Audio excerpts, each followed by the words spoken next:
Right, I'm going to stop recording.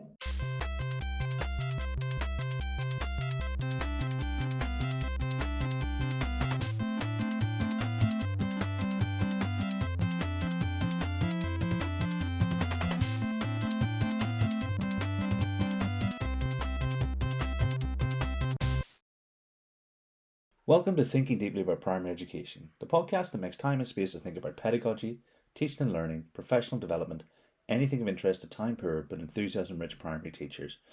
Today, I'm joined by an entire leadership team whose school was recently inspected by Ofsted and graded outstanding.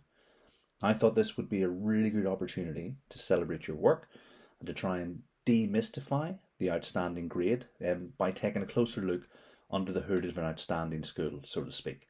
But before we begin, would you like to introduce yourselves by telling me who you are and what your role is? Hello, I'm Ellen Payton and I'm the head teacher at St George's. I'm Hazel Murphy, assistant head teacher. My responsibility is the curriculum and I also teach part-time in year 4. Hello, I'm Dawn Arden. I'm assistant head and I have the responsibility for assessment, and I also teach in year 1 day a week. I should also mention that today's co-host is Shannen Doherty, who was central in setting up this interview and has worked quite closely with St George's. So it's lovely to have you here too, Shannen. Lovely. So congratulations on your wonderful Ofsted report. It was glowing. I think I sat and read it over dinner as soon as it came out. And I've never read something so positive. It was incredible, but I don't think anyone was surprised because we all know what a wonderful school it is. So we're going to go through some different areas and you're going to tell us what you've done. I think as behaviour drives everything else, it makes sense to start there. Behaviour is exemplary. How would you describe the systems you've put in place to make this possible?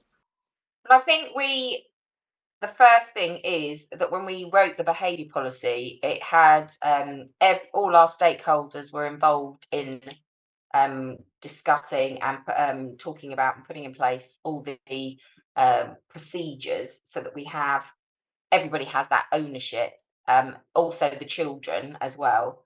And I think it is all about consistency, so everybody modelling the same language. Yeah, the language is important, that all staff in the school are using that language, but also we have 5 simple St George's rules that the children helped us to write that everyone needs to follow. So it's not complicated, the expectations are not complicated.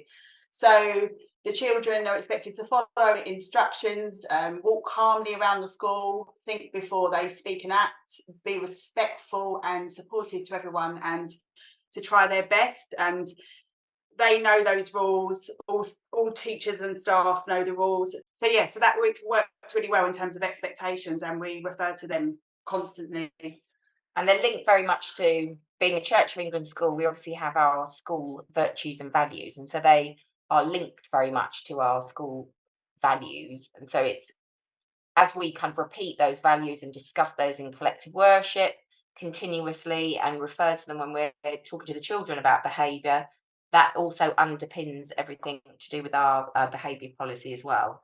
We did a lot of work with our midday supervisors, getting them to use the common language and also promoting the culture at St George's. And then we add on the different rules to those. And I think we, just like Dawn said, carrying on from there, it is very much about encouraging the children to be in charge of their behaviour, but also, like Dawn just said, about sorting it out themselves. So we always talk to them about ensuring that they discuss it first of all and think about how they can, through discussion, sort out any issues and problems.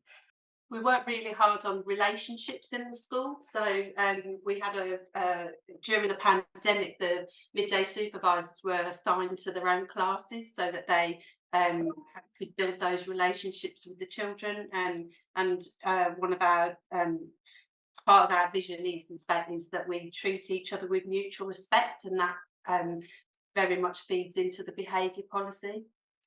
I think that's true, actually, isn't it? I think our vision basically sits at the base and is the root of everything we do with regards to behaviour, with regards to the curriculum. So it is very much about children learning about relationships, but learning about supporting each other, working together, working as a team. The language in our vision is very much about us being a family, being a community. And I think we continuously use that language all the time when we're teaching, but also in collective worships. We continuously refer as well to how you treat one another, because obviously, being a Church of England school, we have daily collective worship. And so, therefore, SLT members will refer to how we treat each other, behaviour, etc. every time we run or do collective worship, and the staff do as well in the classroom. We've got a family worker who does a lot of work with around children having issues at lunchtimes, or maybe, if they're not feeling particularly great. And also our ELSA staff will work with children if they're having a particularly not having a particularly great time, because all behaviour is a communication, and we need to find out the root of that. So and we very much have got a policy where we draw a line under things once they've been resolved and we've had our restorative justice. We draw a line under it and we move on, and every day is a new day at St George's. So we started off several years ago with like a green triangle and a red triangle, but ultimately the red triangle now is no longer used, and we focus very much on positive behaviour. And the children love green triangle, where they also can earn house points. So again, that's about instilling that kind of community and teamwork. And I think when we first, with regards to like our behaviour policy, and say some children who do struggle with their feelings or with how they behave in the school, we spoke to sort of like behaviour experts in order to see what was best to be put in place for. So some children who potentially do struggle with their behaviour have different sort of like behaviour strategies put in place in order to support them. And as Dawn mentioned, with they work then very closely with the family worker and the inclusion lead. Any time that we have any issues or any concerns, we work really closely with parents. So straight away, if there are any issues, the class teacher will always talk to the parents right at the end of the day. So you're dealing with that issue there and then, so it can be resolved together in partnership. So ultimately, it's also about a partnership with the parents when we're thinking about behaviour as well, or if there are any issues with behaviour. On the other side of what Ellen is saying, we do, focus on the power of positive, and we have lots of celebrations in the school. So it might be that the children receive a house point, they might get a sticker, they might come and share their work with the head teacher, they might get a postcard home, and also we have celebration collective worship. So we have Fab Fridays bi-weekly, where the teachers choose the children to receive an award, and it could be because they're either doing really good learning, or it could be that they are showing virtues, or they've been really helpful. The midday supervisors also get involved in awarding children awards at lunchtime, so we very much wanted it to be seamless. After school club use the same behaviour policy, breakfast club use the same behaviour policy. We also have celebrations every half term where we're celebrating the children's achievements, either through citizenship, or it might be through their curriculum work that they do. So we have lots and lots of positive things for children to work towards, and the children are very good role models for each other. And that's what we're promoting, is the children being able to support each other and to help each other when somebody's not necessarily making the right choice. And I think recently as well, we quite a few of our staff members do MPQs, and so one of our staff members is our pastoral and behaviour lead, and has been doing a lot of research to do with behaviour as well. And one of the things that we have instigated recently is anti-bullying ambassadors. So we have anti-bullying ambassadors in each classroom, who then again are out on the playground, to making sure that if they see anything where they feel that particular children are not maybe keeping to our school rules or not behaving appropriately, then they will also go up and remind the children as well as to how to behave. And that, I think that's through the Diana Award, isn't it, that we're doing that as well, which again gives the children ownership, and makes them realise that they are the fundamental part of our school as well, that they are the role models as well, and supporting it. Their job is also to support everybody else. The older children are really good at supporting the younger children. We've got play leaders who will go and play with the children at lunch times, and we've also got some learning mentors who are working with some children who find it particularly challenging in the classrooms. So they have a soft start to the day where they go and check in with the children that they're supporting. So it very much is a whole community incentive to be able to, behave exemplary. I mean, it sounds like it's just you're covering all bases, and I think that's probably what schools that struggle with behaviour, that's probably what they're missing, is that midday supervisors before and after school club. Every person every adult in that school and every child in that school has a role and understands the expectations. It's really nice to hear that. So in the report, your curriculum is described as ambitious. What do you think makes your curriculum ambitious?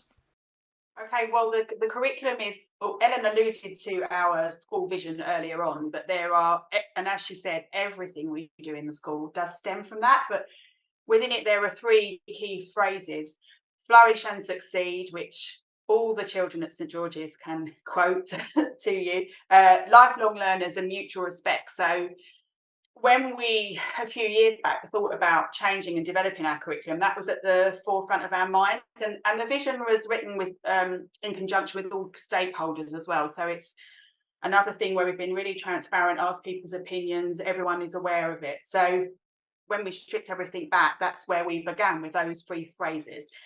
I think what's important to say about our school is that in terms of an ambitious curriculum is that every subject is valued equally and taught each week. So we don't teach, say, in a block. It's, if you're teaching art or DT, you'll teach it each week in order to build on those small steps and to embed, the knowledge. And our subject leaders, they all have a session out of class each week. It's not just core subject leaders, because again, that comes back to valuing all subjects equally. And that allows them to really invest in their subject and become experts. So, for example, they're all members of professional associations. They all lead staff meetings, conduct learning walks and pupil voices, and complete booklets. And they can all do that really confidently because they're given that time. And they've also worked with the senior leadership team as well. Yeah. So because they have that time, when they are leading a staff meeting and they've had that time to invest, that means that staff meetings led by them are high quality and they really support the teachers. It's not just a quick, I've got to do a staff meeting, what shall I do? It's they know some time ahead that the staff meeting is coming up and really consider what is needed in their subject.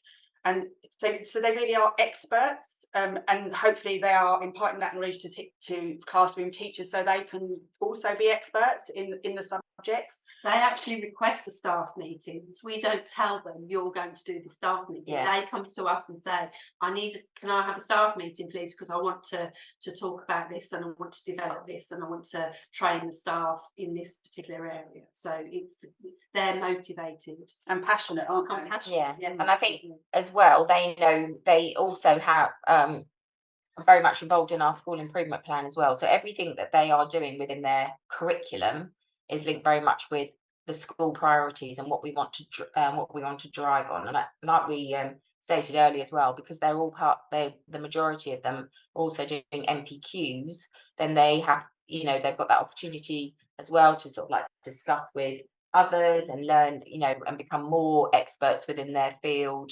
And do a lot of research because they've got time out of class as well for the MPQ times. So that also enriches their curriculum area, and they then cascade that learning in the staff meetings, which then inspires others. And I think, like Hazen said as well, we have incredible high aspirations for our children. So therefore, our curriculum will be ambitious, because we want our children to really reach their full potential, and really every single one of them really flourish and succeed. So therefore, the only way we can do that is, is through the curriculum, and make sure. And I think with the curriculum, we seek to reflect the demographic of the school, the pupils within it. I think that's key, because equalities is also at the heart of what we do. We want the children to see themselves and engage, with the learning. So that's really important when we considered what we were actually going to teach, is who are our pupils, who are our families, and seek to reflect that in every way possible that we can.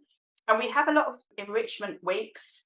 So, for example, careers weeks. And coming back to Ellen's point earlier about the community feel of the school, we have really great relationships with parents. We've got fantastic parents at St George's. We're very fortunate, and they will come in for careers week, for example. We had some fantastic. We had a famous designer come in. So Jeff Banks came in on our careers day. But I think it's about linking the learning and the purpose of the learning for the children. So, all the enrichment weeks and all the learning that the children do in the classroom is purposeful. The children understand why they are learning it, because the teachers talk very much about we're doing mapping skills because, and talk about why and when the children would use it as well. So it's really important for the children to understand. And it doesn't stand still. We reflect all the time on what we've taught, and it will then be revised. So it's not static, it's constantly moving. I think that's important to say. Yeah, I think we definitely kind of reflect, revise and refine our curriculum continuously, and have a lot of discussion in staff meetings about whether that's working well, what do we need to do in order to improve it. And it's key to say that as well, that our curriculum, we do have very high aspirations and expectations, but the curriculum is accessible to all pupils. That's really key. So we have this quality first teaching approach, and the children will be in the classroom, and if they need support, then that will be in place. But essentially all the children have access to this ambitious curriculum, and I think that's really important and a key feature of the school. We've also involved our parents in the curriculum as well. So we do workshops, we do a phonics workshop, we do literacy workshops, how we teach writing, how we teach reading, and also how we teach maths, in order to get the parents to be able to support their children at home with their home learning as well. So we're trying to also upskill our parents, who are really keen to be involved. Yeah, and as we've said before, it is a strong partnership. So therefore they do come in and support the children, come in and read, come in and support in DT or art lessons, or on all the trips that we do, our enrichment trips, etc., to museums, to the library, to sort of like local experiences. The parents are always on board to support and help. We tried to tap into our parents' expertise as well. So we did have a photography club where a parent was running it, and we had somebody who was learning how to be a yoga teacher or flow. So she came to us and said, "Oh, I'm doing this. Would I be able to run a club?" So we're always trying to look to see what we can do in terms of extending our curriculum offer to the children, either in the classroom or outside of school. Whatever strength they have, or whatever area of talent they have, that they get exposed to that, and they have that potential and opportunity really to excel. I think there's a culture amongst we have a great team here, don't we? So yeah, as I said earlier, all the subject leaders are passionate about their subject. It would be highly unusual for somebody to not have that passion, because it would be so apparent when everyone else is so passionate, and that kind of lifts up everybody else. So there's a really, really sort of common shared goal in terms of the curriculum, that we deliver the best curriculum for these children. It's just what they deserve. Yeah. Everybody feels that way and believes that. Like, you speak so highly of your staff being so passionate, but I think it's because you've created the conditions where they can be passionate, because you are investing in them. So I think people will be interested to know, how do you go about giving them release time every week? Because I think that's something that schools battle with. It's very carefully timetabled. So we actually have two members of staff, that support staff, who teach PE. So that enables them to have their PE sessions, and also we have a member of staff who is dedicated to teaching computing. We have a Spanish teacher who comes in, so that's how we manage to cover our PPA and also to allow the teachers to have their 1 hour subject needs time. We also, as there's 3 of us, so therefore if they also need any additional time to do any form of sort of like pupil voice or monitoring, or when they've got specific enrichment weeks coming up or whatever, we will always go and cover their classes as well, of an afternoon or whatever, in order to ensure that they get that additional time. Also, our teaching assistants are fabulous as well, because most of them are high level teaching assistants, so they are also able to take the classes if need be. So our staff are really highly skilled here, so we really worked hard to promote people. And if somebody wants to do something, if they ask us if they've got a particular area of interest when we're doing their performance management, they can express an interest in that. And off the back of that, we've got people who are speech and language trained, we've got people who are ELSA support staff, EAL. So we've got lots of we've got lots of people who we have enabled and facilitated for them to actually move forward with their careers and their learning. So we're very much about not only growing the children, but we also want to grow our staff. Definitely. So the report also says that you give careful thought about what pupils need to know. How do you go about this process? And how long did it take you? Because I know that it was a journey rather than something that happened overnight. Yeah, I think it probably started about 4 years ago. Yeah. We were using the international primary curriculum at the time and decided to change that. A lot of that, I guess an important thing to say is that a lot of our staff have been here for quite a long period of time, which is lovely. And that means we naturally can work quite well together because we know each other so well. So we had a staff meeting where I can give you an example of history, where we kind of just said, right, we're going to start again. We are going to write this curriculum as a team of staff. What shall we do? So obviously we have to start with the national curriculum. We made a quick decision that we wanted to teach history in chronological order. I know a lot of schools do that, but some don't. That was just what we decided was what we wanted to do. Yeah.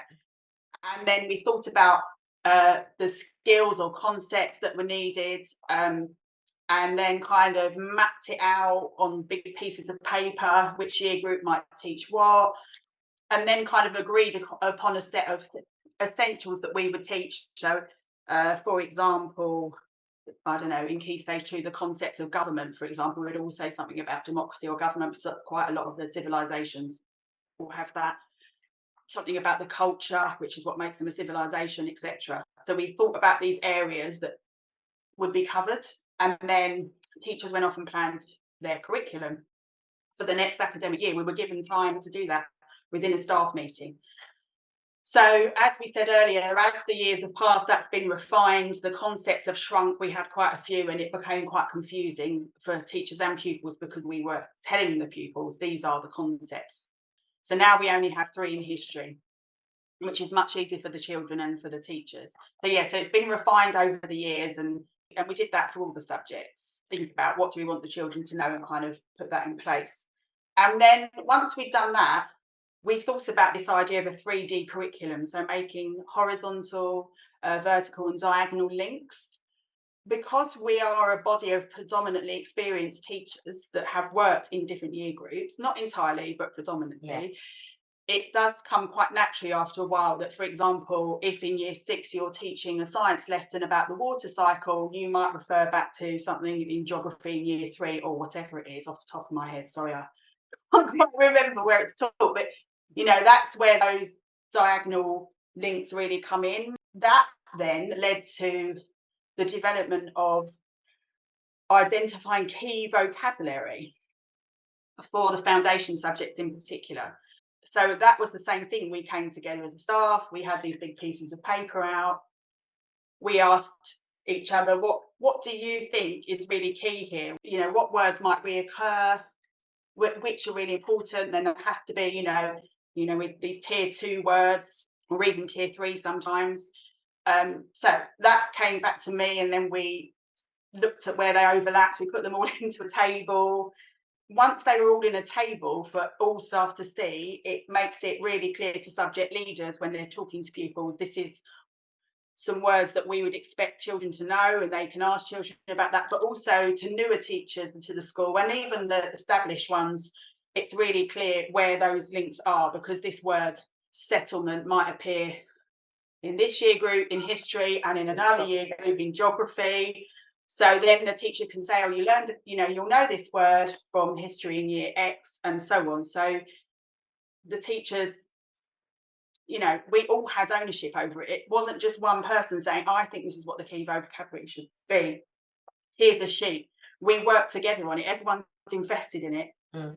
Everyone knows where to refer to it. And again, that's something that we've been refining and changing as the year goes on. So yeah, so that's some of the careful thought about what we did. I think one of the things to know as well that Hazel was just alluded to is that when we started looking at the curriculum, we did it in stages, in small chunks. So if you think about the vocabulary development, we actually started off with history and geography. So we did it for history and geography, and then we added the other subjects in, because when you think, oh my gosh, we're collecting the vocabulary for all of the subject areas, that could appear to be quite overwhelming. So the whole idea that we started with little chunks and then it grew and grew and grew, so that we've actually got vocabulary for all of the subject areas. And that was one of the things that the Ofsted inspector had asked us, particularly for computing. Do you have the vocabulary for computing, which actually the computing lead has actually developed that alongside the rest of the staff. So it isn't something that happens overnight. As you say, we've been working on our curriculum for a long time, and actually we weren't able to have a full cycle of our curriculum because we planned it just before the pandemic hit. So obviously there were gaps, and we had to go back and look and see where those were to make sure that the full curriculum cycle was embedded, and we weren't actually able to do that when we first started. So we took one step forward and then had two back, and then had to go back again. So it's been a real journey in terms of developing the curriculum to where it is now. And I think that's the main thing is the owner, like Hazel said, it's the ownership. Everybody had ownership, everybody was involved, everybody has a really good understanding as to why we've created it this way, which makes it that more powerful. But then, like we said earlier, that we continually sort of like reflect and refine and sort of like revisit and adapt it all the time as well, which I think is really important. Yeah, where we've had a shake up in the staff this last year, where we actually moved everybody around, so that we've got one experienced member of staff and then another member of staff who actually hasn't taught in that year group or hasn't taught in that year group for some time. The planning and the curriculum is being evolved and changed, because, as you know, Shannen, you do have to mould your curriculum to the class that you're teaching. Yeah, and the classes, even in the cohorts, can be very different, the profile, and therefore you have to adapt your teaching in order to suit the needs of your children. And you also have fresh eyes, don't you, as well? Somebody new coming into that particular year group, so therefore, new ideas. But also new developments with, new resources. I mean, we didn't use Digimaps a few years ago, but we now do use Digimaps. So it's, we're looking at what's available and actually looking at, how that is going to meet the needs of the children. I think as well, we've had to really look at our literacy checks that we use in class, because to give an example from year 4, if we're teaching the Romans in history, what could we do in the other subjects to make those horizontal links? So we read a book called Revolt Against the Romans, so that everything is joined up and you can refer to one and the other as you're teaching, and that really helps to embed that knowledge with the children and creates a real buzz and atmosphere in the classroom. So literacy is another area where you can really look at your curriculum that you're teaching in that year group and see how you can enhance it and make those links. I think that's really crucial as well. We've also tried really hard to adapt our curriculum so that it incorporates the importance of equalities, and we really tried hard to kind of break that stereotype of of old older white men being scientists, Yeah. you know, because that is not a true reflection. And also as well, Hazel would say about how we've really tried hard to make our curriculum reflect the children that are in our school. Mm. Again, when we're planning our curriculum, we're just thinking about the demographic of the pupils essentially, and what will engage them, and that making sure every pupil can see themselves somewhere, because that's really important. I think that, like you referred to on the text, it is very much as well about thinking about the text that are going to appeal to the children as well and interest them. And also quite a few of them like do challenge, like you were saying, like stereotyping and, you know, inequality and gender issues as well, which is really important for the children to learn about and discuss. Yeah, there's a lot of debate and discussion around stereotypes in the school, I think, especially in Key Stage 2. The girls get very cross if football is only referred to as boys and so on. So, but that's because, you know, that's important to discuss, isn't it? That's discussions that happen in the classroom, and it is through the text or what we're teaching where those discussions will come up. So those are really key. Anything around the protected characteristics is key in the classroom as well. And things that are obviously going on outside the outside topical, world. yeah. Topical. We're preparing the children for modern day Britain, aren't we? I just wanted to pick up on what you said about representing and reflecting the children, the demographic that you have. Could you say more about what the demographic is, and any maybe specific decisions you've made or books you've used where you've gone, that's a text that we need to use because that's going to appeal to these children more? Some of it's around ethnicity. We already worked quite hard on gender, I think, didn't we? That was always something that we considered. Some of it's around ethnicity, but it could be any of the protected characteristics that we need to represent. So, for example, when Dawn was saying before, you know, scientists, so scientists within the science curriculum area, they will look at different ethnicities, different scientists from, you know, across the world, etc. Male and female. We've got in the library and in our book corners, we've completely revamped those so that therefore you have a huge cross section of diverse books and books that include children in the demographic from which our children come from. I think the texts very much, say in literacy, would focus very much on different ethnicities. In year 5, you've got a lot to do with people coming. What's the book that you always use? The Arrival. The Arrival, but there's other ones as well which address. We read the boy at the refugees coming in, the book of the so there's lots of different texts like that. Plus, I think we focus very much on our enrichment weeks, focusing, you know, like say in science, but also in book week, you know, in different authors coming in, but from different ethnicities and different backgrounds. And in EYFest, they have a lot of parents that come in and talk about their different festivals. They read in their own languages as well. Reading their own languages. I mean, you know, with EYFest, they address an awful lot because they mould very much their curriculum around, you know, the children that they have in their classroom. So you briefly touched on EYFS, so we'll move on to that one. Impressive start. What is your EYFS sequence like, and what would you say characterises the experience of these pupils? We have a fantastic EYFS team. That's the first thing to say. Very experienced EYFS lead who is incredibly passionate. They are amazing, actually, and they all work together very. Yeah, they do. And in terms of the sequence, it's planned by assessing the children's previous knowledge, like any teacher would do, possibly more challenging in EYFS as they just arrive, and then build on that through experiences and play and carefully chosen books and the children's interests. So again, not dissimilar to some of the things we've talked about throughout the rest of the school. So when they join, the team talks to them about what makes them special, what does their family look like, similarities and difference, etc. And then they plan activities that open up the world around them to the children. So learn about the planet, what lives on the planet, and forest school plays a really important part of this. So you've been, Shannon, haven't you? We've got a small forest school area, but it gives the children an opportunity to learn about the environment and the importance of looking after our planet, also the different seasons.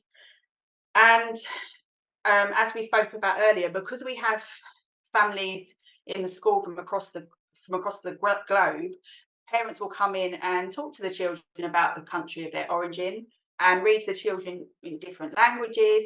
So they begin to develop an understanding of the whole world that they are part of, rather than just this little classroom.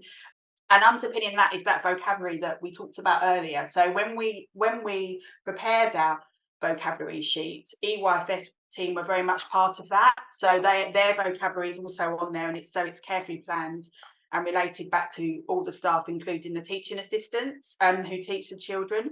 And in terms of the what characterises the experience of the children, I think the team feel that the most important thing is the children feel secure, safe and nurtured before any learning can take place.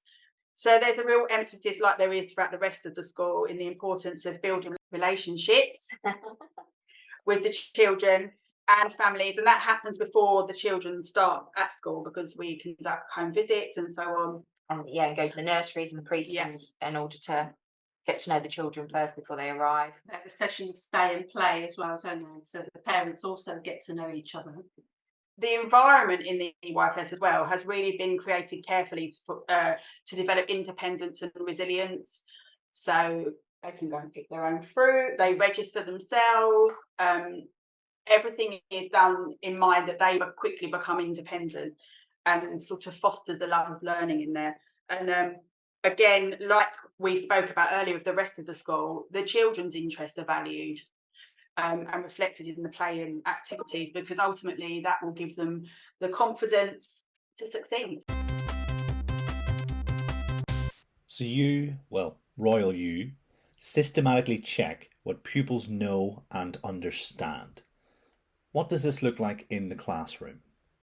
So it starts from the teaching point, as every lesson the teacher will be discussing the misconceptions, and they're considered before they're teaching. So the teacher will be planning to address those misconceptions. But even when they're teaching, they'll address those in order and question the pupils to address them during the input. Or it might be that they have a mini plenary and they stop and they'll discuss where the children's thinking is not necessarily correct.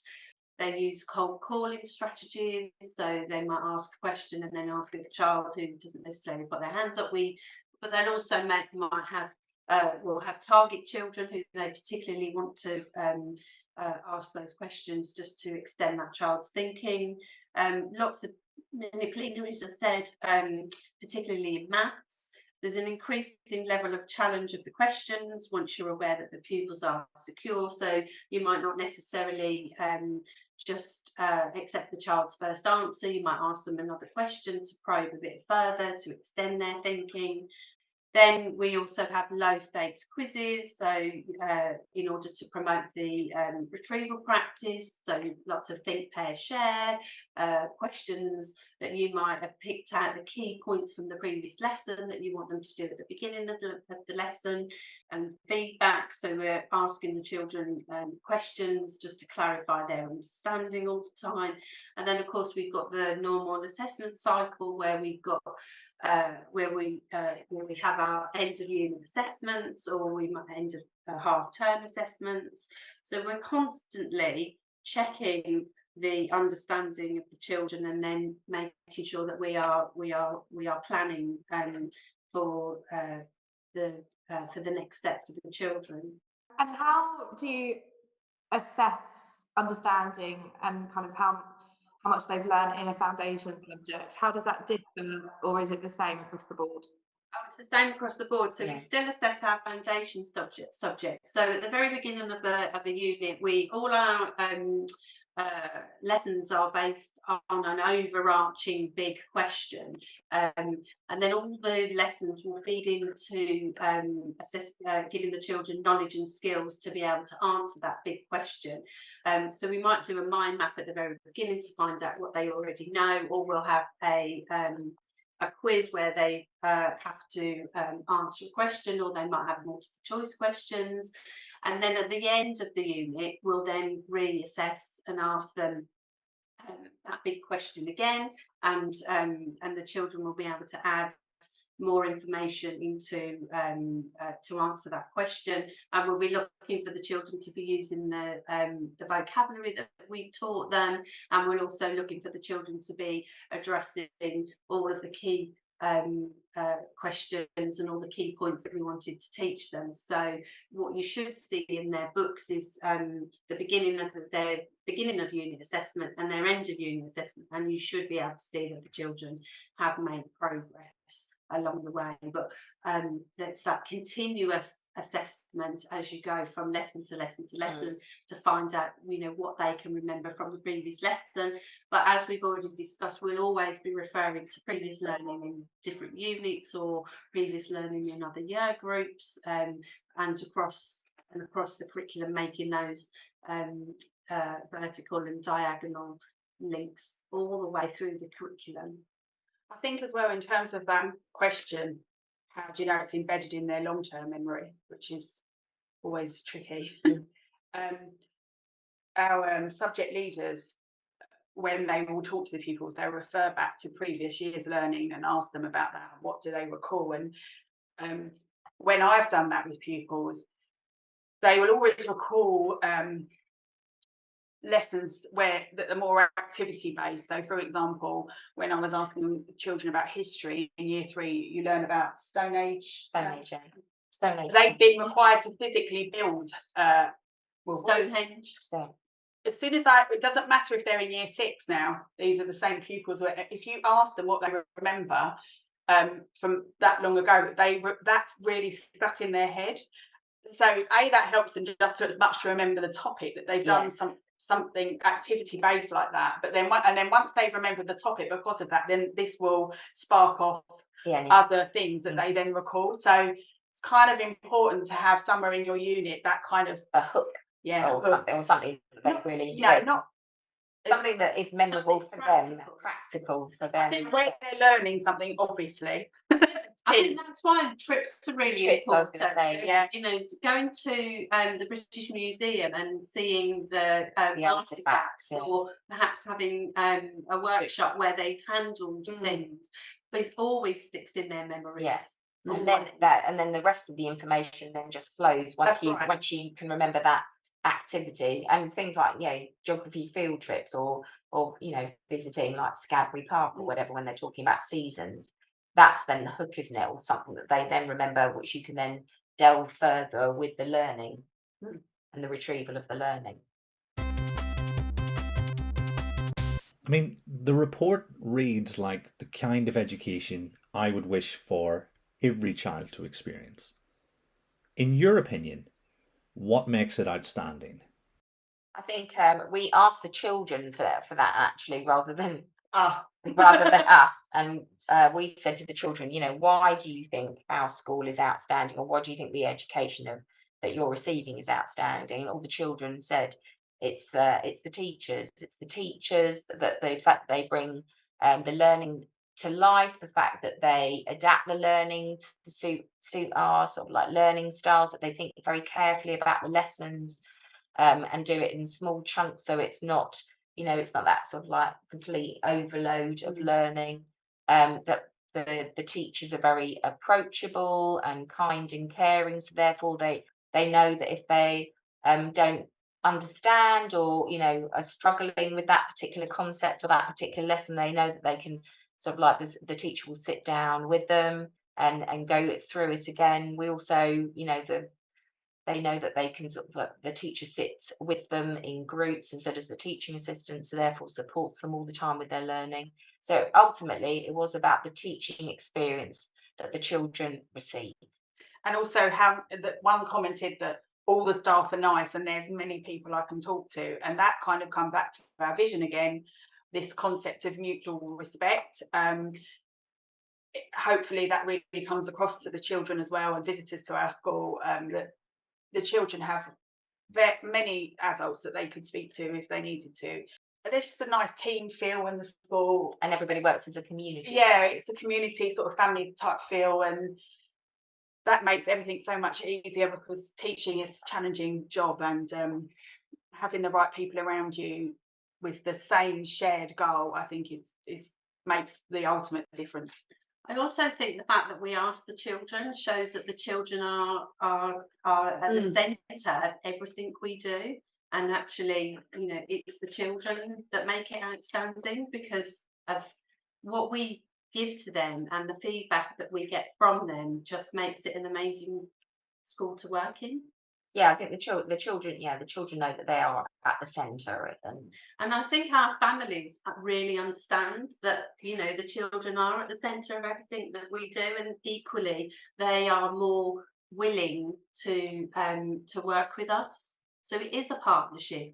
It is about the whole community. Sounds wonderful. I guess lastly, what's next? How do you kind of maintain the quality? Is there anything that you want to work on more? I think there's always areas that we continue to work on. I think fundamentally it's still it is writing and developing, and we've focused very much on reading, and all, knowing that will feed into the writing. But writing is still there's still a slight suffer of writing from the pandemic, so we continue to work on writing, technical writing, and really developing that love of writing as well. But I think I think that as Ellen said, in the pandemic, writing was in our school anyway the thing that was affected the most, because we managed to teach a lot of online lessons.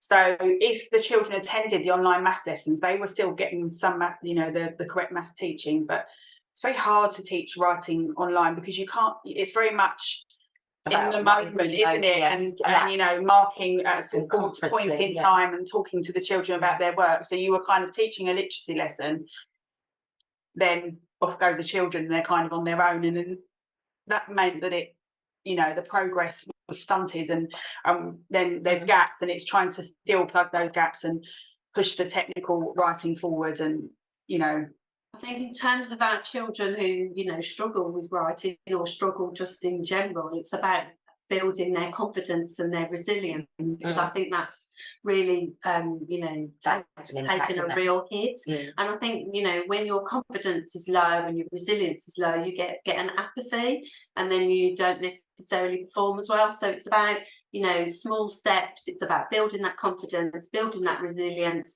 getting the children to have a go and to really kind of really try and experiment, and just building that self-esteem again, I feel is really important.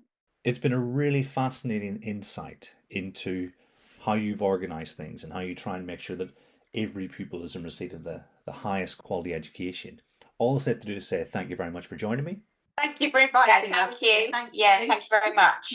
And to everyone at home, until next time, thanks for listening.